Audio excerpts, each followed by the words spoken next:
Samsung Galaxy S23 Ultra has exploded onto the scene, especially for its camera improvements. Arguably, it is a bit of an incremental update when it comes to design, performance, usability, but with the cameras, they really have been injected with some super serum. If you're new around here, my name is Tom, I shoot photos and video full-time, and this is my camera review of the Samsung Galaxy S23 Ultra. So first off the bat, let's talk about the hardware here. And in terms of lenses and focal lengths, it's a similar story to last year's generation S22 Ultra, which I also reviewed. We have a 13mm ultra wide that takes 12 megapixel photos, and then the star of the show is the brand new 24mm 200 megapixel camera. Now this is a particularly interesting lens because I have to hold my hands up and admit that I was a massive skeptic when Samsung came out with the original announcement regarding this 200 megapixel sensor. I'm firmly not in the camp that adding more megapixels to a camera's sensors ends up making better photographs, and that certainly isn't the case. It's actually a proven point. Most of the time,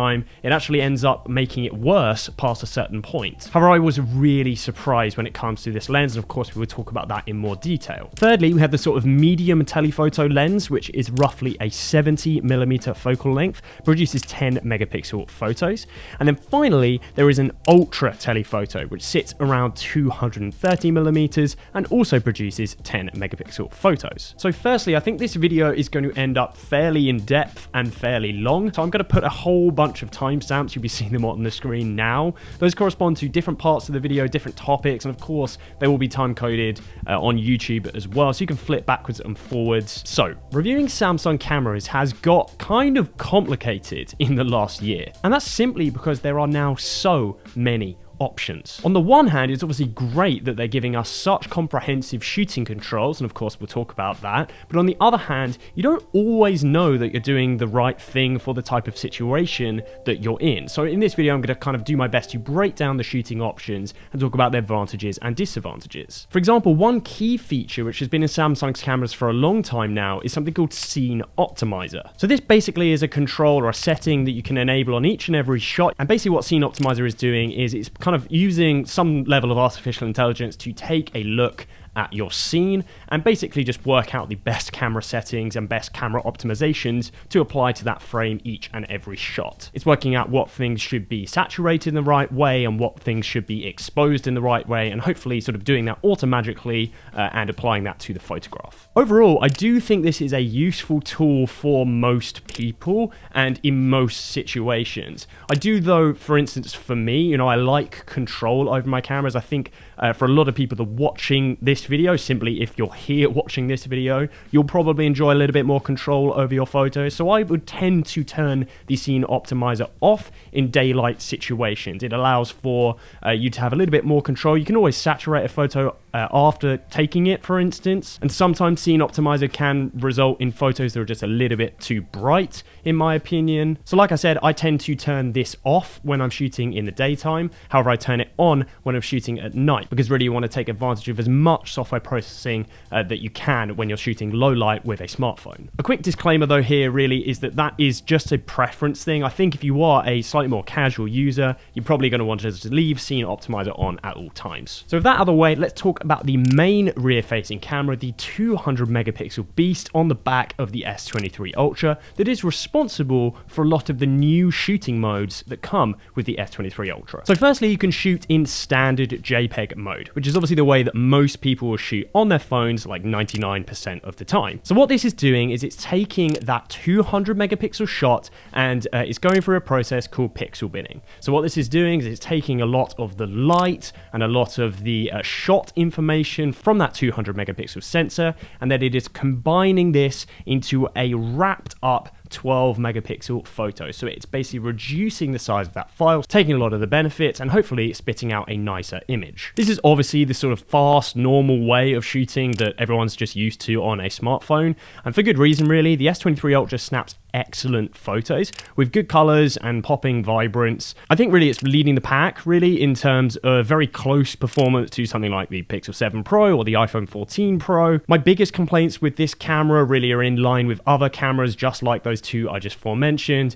Is kind of oversaturating an HDR type look that is just characteristic of smartphone cameras at this point. And then you also have over sharpening of photos coming out of that standard 12 megapixel mode. But I think overall, if you're looking for a quick snap, the S23 Ultra is going to be one of the best phones to do it. It doesn't do anything particularly badly here. It also doesn't, you know, smash any of those other phones out of the water. I think within kind of standard JPEG capture on most smartphones now, we've kind of reached a level. Nobody's really doing anything to dramatically improve this, in my opinion. Something I do just want to raise here quickly, and I do want to give Samsung a massive shout out and massive props, is there's actually an app called Camera Assistant. And what it essentially does is allows you to download additional customizations. You have to download it from the Samsung Galaxy Store, and basically it's like a separate app, but you can then, once you download it, you can then access those camera settings from the standard camera app. And there is one particular setting in here that allows you to change. It allows you to change the softening or sharpness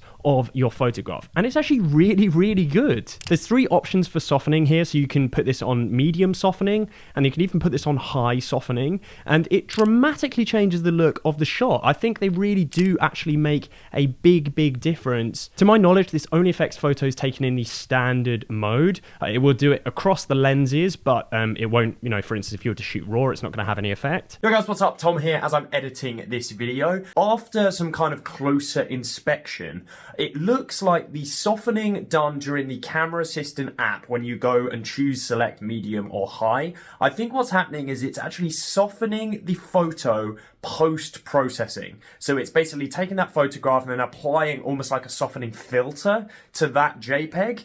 And I think this is actually like not the best way of doing it. It's obviously great that Samsung are including this as an option, but you will see later on we will talk about the true 200 megapixel JPEGs and the 50 megapixel JPEGs. It seems like those are less sharp at the nature, at the source of the shot. Samsung is applying less post-processing, whereas with the Camera Assistant, it looks like what they're doing is applying some sharpening and then softening that sharpening up. Obviously great that it's an option, but it's not the best way of doing it. As I obviously review most major smartphones nowadays, so every time I buy one of these phones, I am super paranoid about dropping it, especially when a phone is as beautiful, but also as slippery as the S23 Ultra. And what this means normally is I end up getting a super bulky case after a few days of owning the phone, and I sort of lose any benefit really of the beautiful design that is available in most of these smartphones nowadays. I'm super pleased to say though that Casetify, who are actually sponsoring this video, are putting an end to this. They're delivering cases that both protect your phone in a variety of amazing designs. For instance, this one here, this is almost like a cyberpunky type design, or like this personalized one here. But my favorite thing is I'm genuinely feeling my phone is super protected whilst I'm not losing design elements of the S23 Ultra. So in fact, Casetify are so confident in their, I think it's called EcoShock technology. It's basically like a military grade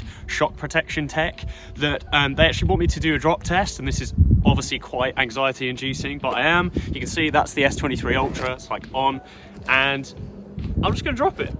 I'm a bit stressed, and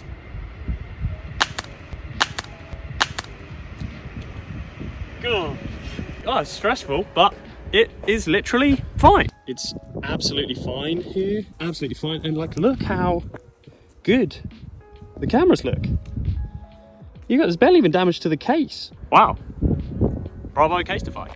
So while the S23 Ultra is doing really well in terms of standard photos, but without really kind of it doing anything particularly special, where this camera does take a leap into a realm of its own is simply the more powerful shooting methods that it has available on it. I'm going to talk about these methods in order of most useful, in my opinion. We'll see why soon. So firstly, we have the option to shoot 50 megapixel JPEGs. This is hugely advantageous for a number of reasons. So on the camera app, you have the option to shoot in 50 megapixels, and this is a JPEG file. So what this is doing is this is taking that 200 megapixel shot from the 200 megapixel sensor, and then instead of it pixel binning down to a 12 megapixel file, it's binning it down to a 50 megapixel file. The really special and quite unique thing about this is that you are getting still tons of that benefit from that 200 megapixel file. It's not reducing it quite as much as you would get with that standard 12 megapixel photo, but you're stopping a lot of issues that come with the 200 megapixel photo. so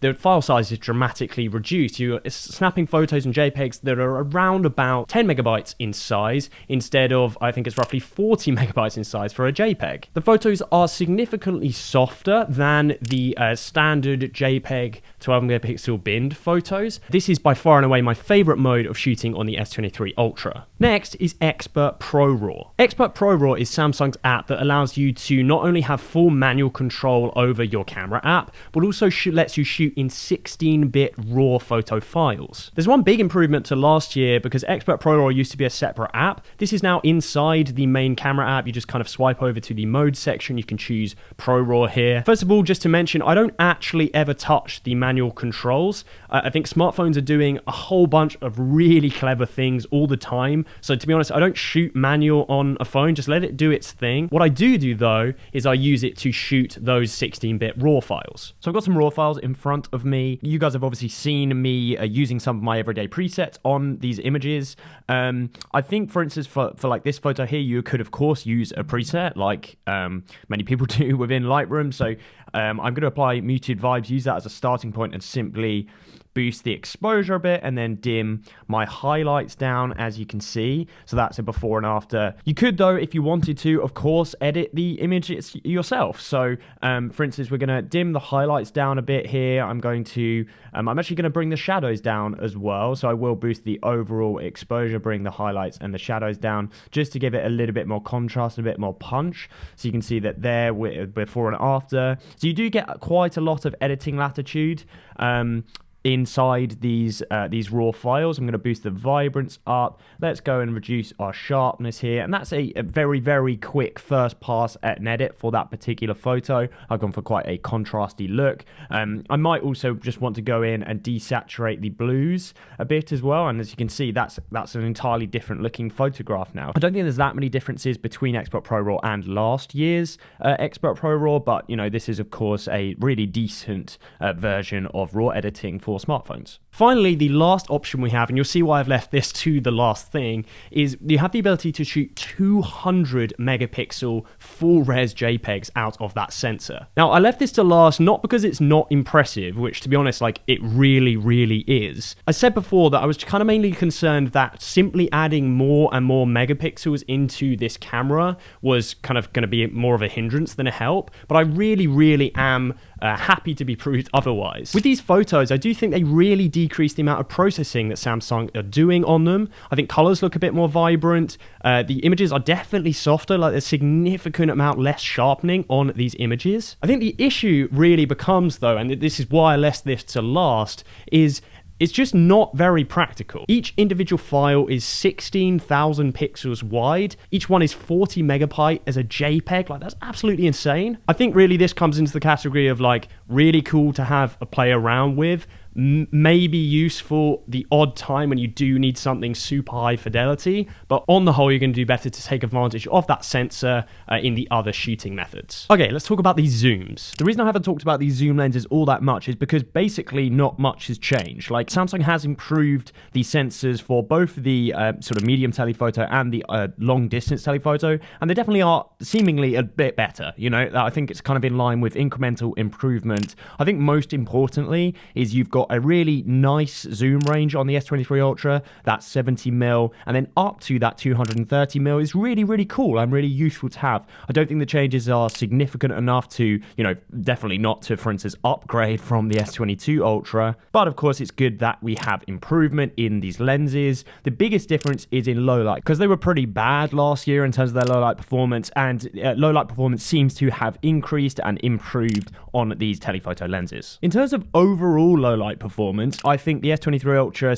again is kind of leading the way, to be honest, in terms of night shooting on a smartphone. I think that's really to be inspected. We're seeing incremental improvements all the time. I don't think, again, this is enough of a difference over other sort of headline smartphones to really warrant like upgrading between, but it's always good to see improvements happening constantly over time. Really, the thing I'm waiting for most is any smartphone camera that is able to actually take decent low light shots with moving subjects, because that is still just an enormous gap for all smartphones. Obviously, we're restricted by sensor size, but that's going to be really interesting to see. So I got absolutely roasted for not including 8K video on the S23 Ultra in my iPhone comparison. So of course we're going to talk about that. So I did want to keep this fairly photo-centric, but again, I did have to mention the 8K video recording. I will personally die on the hill of we don't need 8K video recording on phones. Like, I just, flat out, I'm going to say it. I don't really think we need 8K video recording for pretty much anything. I shoot everything for all of my client work in 4K. That's very rare. You need more than that. If you do need more than that, you got 6K. Like, this is all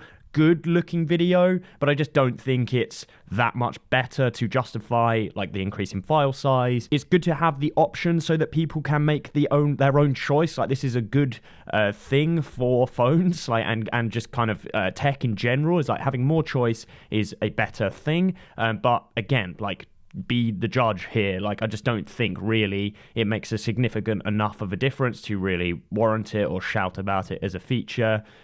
If I was showing you 4K video here, I don't really think anyone would actually be able to tell the difference. In summary, I think the Samsung Galaxy S23 Ultra is leading the pack when it comes to consumer cameras on smartphones. Most notably, just the amount of control that Samsung is giving us now. It's got a whole variety and array of really quick and easy photo modes that, of course, are standard at this point, to insanely powerful options like those 50 megapixel shots, like that I absolutely love, or being able to edit 16-bit RAW files and export them as super good looking JPEGs. I think the S23 Ultra set a precedent this year, and I'm super excited to see how the other manufacturers answer it.